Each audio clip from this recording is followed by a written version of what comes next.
Hi guys! Yes, we all waited for that one, right? And everyone wants to know if that one is really better than D5Pro that I have reviewed last year. But what is it? It's actually a clone of DartZeel NHB-108, NHB standing for Never Heard Before, that's made in Switzerland and costs about $50,000. This amplifier is based on DartZeel designs, and I've paid for it something like $1,125. That was with some AliExpress coupons, and that was during sale. So that price was a bit lower than the regular one, and the shipping was included in that price. This amplifier is called precisely D9PRO Master Edition, which means that it's basically a D5Pro with balanced inputs and some even better quality components, as D5Pro was already excellent build and sounding amplifier, as you probably know from my review. Okay, let's go through some specifications. So this build is based on D5Pro from 2021. Master edition of D9PRO was released according to the sellers in 2024, so basically last year. The transistors inside are paired within 1% tolerance. The transformer is supposed to be 100 watts. All the signal lines or the wiring inside for the audio signal is supposed to be made from single crystal copper, OCC copper. Input sensitivity, as given by the manufacturer, is 1.66 VRMS. Input impedance is 22 kilo ohms. Damping factor is very nice, it's quite high at 800. Output power is specified as 150 watts at 8 ohms loads per channel, or 300 watts at 4 ohms per channel, meaning that per 2 channels with 4 ohms load in total maximum power should be up to 600 watts. The power consumption when idle is specified as 120 watts, and that was within my data that I've measured with smart TUIA plugs were falling very near. It was something like 123 up to 125, slightly fluctuating during my measurements. The other numbers from the manufacturer, supposedly based on AP measurements, are signal to noise ratio 124.6 decibels, which is wow. The next number that makes me go wow is dynamic range. It's 124 decibels. Total harmonic distortion is specified as 0.002%.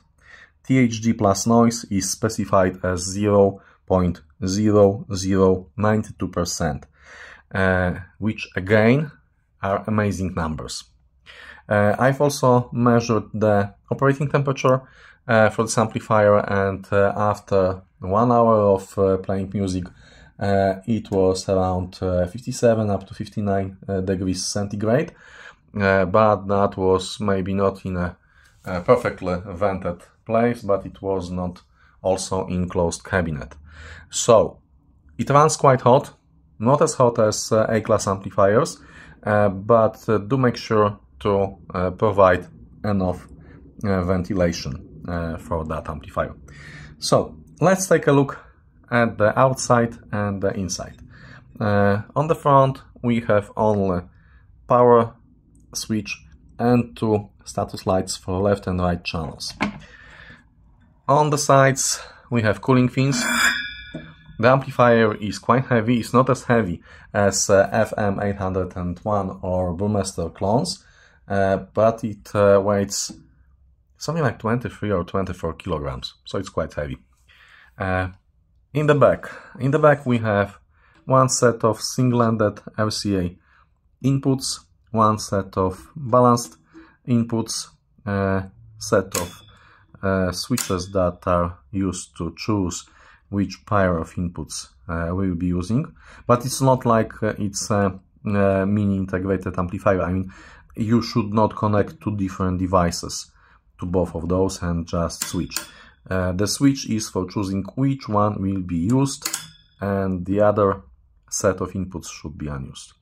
We also have a set of speaker tabs, just one per channel. So for B-amping you'll have to use spades and bananas, and these are quite nice. This is solid metal, gold plated, and it's better than you could see in my D5Pro reviews and most of the clones that I was reviewing, because in most of the clones the speaker tabs are made from plastic with just small part made of metal. This here inside, the threaded part, is also gold plated. Yeah. We also have here power connector, socket, and integrated fuse compartment. With that out of the way, let's take a look inside. As usual, thick solid top plate, and the same goes for the rest of the chassis. It's really thick, it's really solid, it's a quality build. Okay, so maybe let's move it like that and let's take a look inside. Okay, so you may want to watch my D5Pro review that I will link in the description. Oh, and I forgot, my test system setup details in the description of the video. Also, every store link in the description. Every interesting or useful link in the description.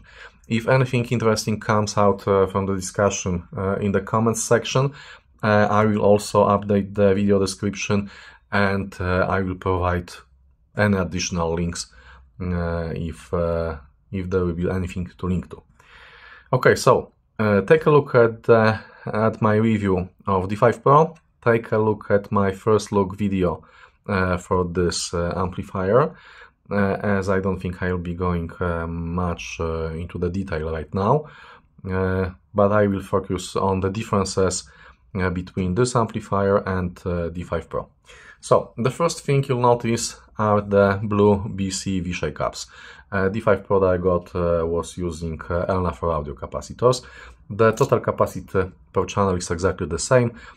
It's 60,000 microfarads, because each one of them is rated for 10,000 microfarads. Yeah. Also, toroidal transformer. This one is specified for 800 watts, as it was given in the manufacturer description. I think it's slightly larger than the one I have in D5Pro. The one that I have in D5Pro is lacking a label, so I'm not able to compare the data. I would just need to measure them, but it's kind of pointless. Both of them are excellent. We have a slow start module here. All relays that you can see here are Omrons. The capacitors are Nichicons and Rubicons and German Wima capacitors, so all of them are excellent. The differences against D5Pro: caps, transformer, fuses. We have more fuses here, because each channel of the D5Pro is using two fuses, one at the top and one at the bottom. This one, maybe I rotate it like that, is using two fuses here and two fuses at the bottom. Also, the fuses here are made by Schurter, and they have gold plated contacts. Yeah, but the most important difference is the number of transistor pairs. The amplifier boards, the ones that are underneath the power boards, are slightly longer than in D5Pro, and that's because they need to accommodate the additional two pairs of transistors. Two pairs because we have two at the top, and there are two more underneath on the lower part of the board that you cannot see from this point. And there is one more thing worth mentioning. Can we see it right now? No, let's rotate that. and let's zoom in. Okay, so let's zoom in here, and we have balanced inputs, and the balanced inputs are done using Burr-Brown INA 157 balanced line converter. This is a very good quality IC from Texas Instruments.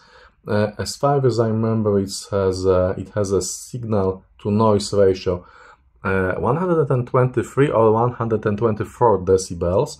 You can check that in the datasheet.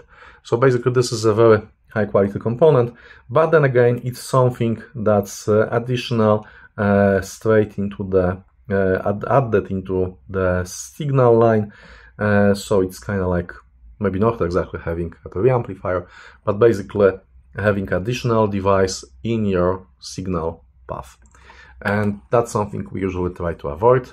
We want to have our signal paths as simple, as clean as possible, but it's there. So the main discussions in the comments sections for D5Pro when you were asking about D9PRO were mostly about that. Does it lower the quality of the sound, or does the balanced version, the D9PRO, actually sound better than D5Pro? But we'll get to that in a minute.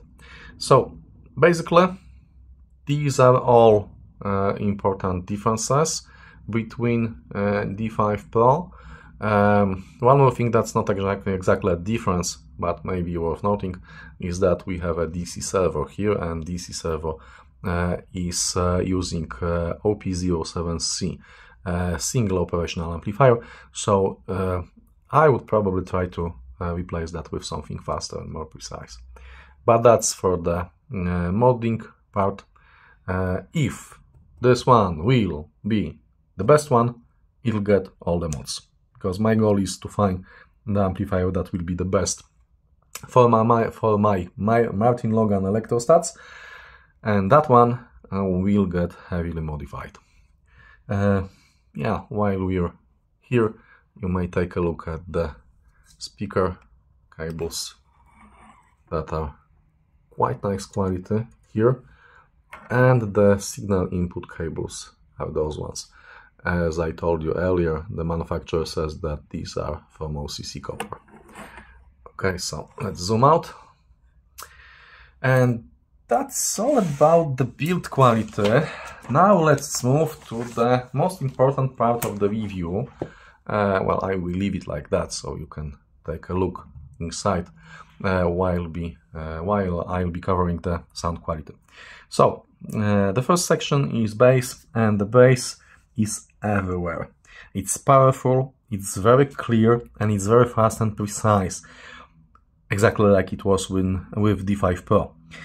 But it lingers for just perfect amount of time, so it sounds full and organic. It does not bleed into mids, it doesn't mask any other band. When I've connected D9PRO to M10s are those large beasts that just got here. They haven't been actually burnt in yet, but I've done a short test, because you know, these are like having 4 subwoofers in the house. So I've connected D9PRO to M10, and on some tracks I was able to get so low that I felt nausea. I don't know if you've ever had that effect when you'll hear a really powerful subwoofer, but it doesn't have to play very loud. The important thing is that it goes so low that you start to feel bad inside, and that was a nice thing. I don't necessarily want to feel bad when I'm listening to my music, but making these monsters go so low is certainly a welcome thing. Okay, so I love all piano tracks with this amplifier. It goes so low, and the bass is so clear, so full of texture. The piano sounds absolutely wonderful. Moving on to mid-range. instruments, vocals, everything has amazing timbre and detail. So many nuances, so many textures to hear. The vocals will grab your attention immediately. Same goes for any guitar in the track. There is no harshness and there is no listening fatigue, even with high volume levels. So again, this is one of the few amplifiers that invites you to go louder and louder. And moving on to treble. Treble may be the best part of the three. It's clear, it's airy, and it's transparent, with very, very smooth overall signature. It kind of reminds me tube amplifiers. It's detailed, it's extended, it's spacious, but it's not fatiguing. It's very smooth. So treble moves us towards detail. There is superb amount of detail in all three frequency ranges. This made me rediscover some of my tracks. I know it's one of the mostly used monikers in audio reviews, but I'm trying to use this sparingly, and this is one of the few cases of amplifiers that actually made me want to listen to all my collection. I found some new things with my tracks, also the ones that I'm using for testing purposes, but also the ones that I was just listening for pure pleasure. All of the usual suspects that I know there should be in my test tracks were there, but I also found some new interesting things. Moving on to scene and imaging. Imaging here is nothing short of spectacular, similarly to D5Pro. The scene is very wide, it's very deep, and there's plenty of height information. Locations are solid, precise, and there is a lot of air between them.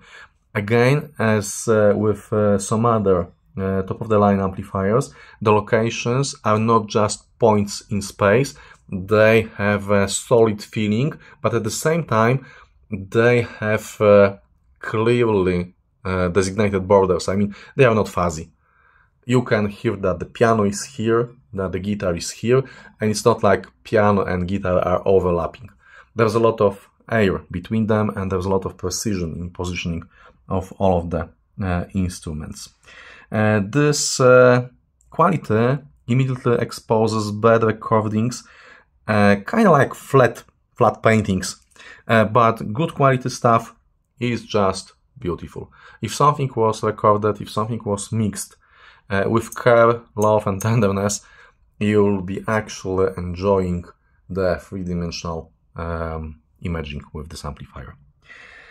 Now, with power amplifiers, my reviews have additional section when I'm testing the power amplifier with my Martin Logan electrostat speakers. Why? Because these are basically like a stethoscope for amplifiers, and they will, on one hand, show everything that's good and beautiful about an amplifier, but at the same time, if there's anything wrong, if there are any problems, they will be merciless and they will expose any kind of problem. At the same time, my whole purpose of reviewing these power amplifiers is to find the ones that will be driving them to show their best potential.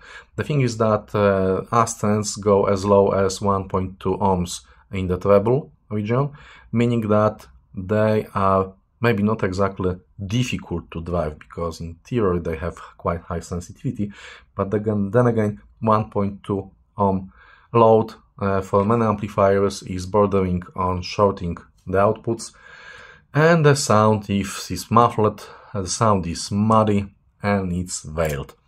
Not with this amplifier. So, as it was with D5Pro, D9PRO drives my Logans with ease and precision. There is space, there is three-dimensionality, and there is a lot of fine details. Honestly, knowing D5Pro, I did expect that, so no surprises here. Now, that covers my usual sections, so let's move to the summary and loose thoughts. Clarity and transparency in spades, spectacular imaging and beautifully served detail. You just want to go louder and louder, and to hell with your neighbors. There is no separate section for this, but this amplifier is very dynamic and very powerful. It has grunt and can kick your ass really hard when needed. It just grabs your speakers and stops them in place when needed and moves them forward with significant speed. That's probably due to the very high damping factor that I gave you in the beginning of the video. It was 800. Okay, all of the sounds that this amplifier reproduces are coming from absolute black background that underlines and highlights any sound. And it's that quiet with maximum volume on my preamplifier, with maximum volume on my digital to analog converter, but without any kind of music, because that would be blowing my speakers open. The background was completely free of any kind of hiss or noise. It was perfectly black. This amplifier has the scale and authority for classical orchestral tracks. It grabs your attention and never lets you go. At the same time, it's smooth, but it's also raw and wild. It's smooth because it doesn't cause any kind of fatigue. It's raw and wild because it can kick really hard and really fast. An example here. "You could be mine," got my wife yelling at me to turn it down, but in not so polite words. So the big question is it better? Yes, and we've been waiting for that one. And me too. And my answer, having heard the D9PRO and being a proud owner of D5Pro, is that yes, D9PRO Master Edition actually is better. It's not night and day difference, but it's significant enough to be easily noticed. We have a bit more of dynamics, we have a bit more of bass goes deeper and with more authority. And on top of that, we have better imaging. Now, there is a significant price difference between D5Pro and D9PRO. I think that for that price difference, you can get actually carry SLP 90 preamplifiers, meaning that the price for that one alone could get you D5Pro and preamplifier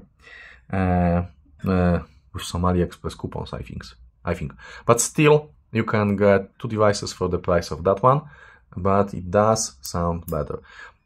There was this discussion, and I was thinking that, and I'm still thinking like that having this additional balanced line converter here is not actually benefiting the quality of the sound.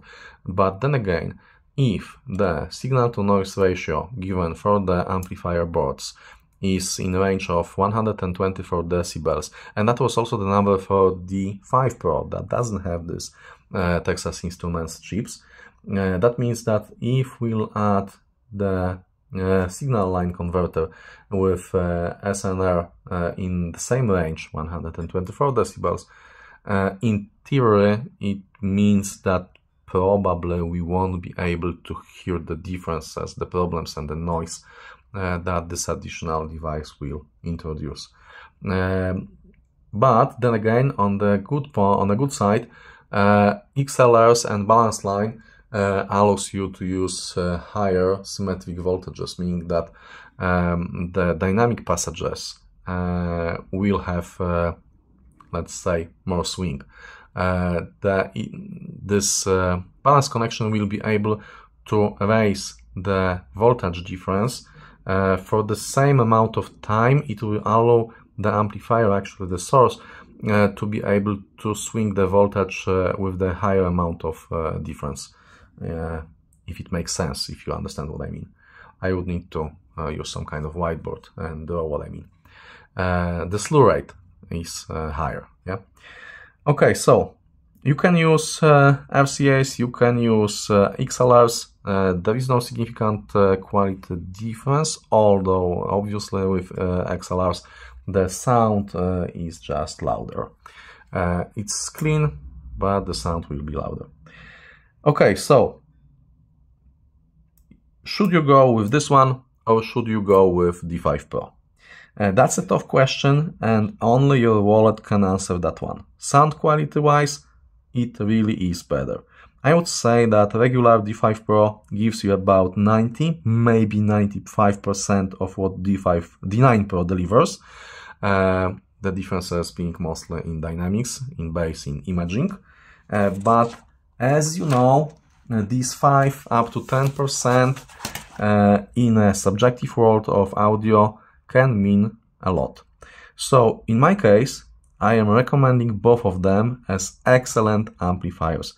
Both of them deliver great sound quality, and if you can afford that, go for D9PRO.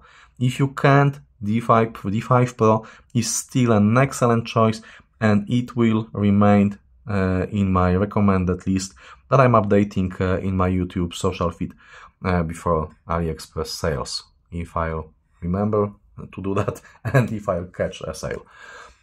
So do expect to have both of them on my recommended list. As for recommended preamplifiers, same as it was with D5Pro, I would still recommend Carry SL P90 if you like tubes, or C2860 plus, C2860 plus if you are more of a solid state guy. These are two best preamplifiers that I've tested to date, and they are pairing extremely well both with D5Pro and D9PRO. Check out my video reviews for those preamplifiers because they are available online. Okay, so again, all the links in the description. Thanks for staying with me for so long. I've tried to speak fast so you won't die of boredom or just fall asleep listening to me.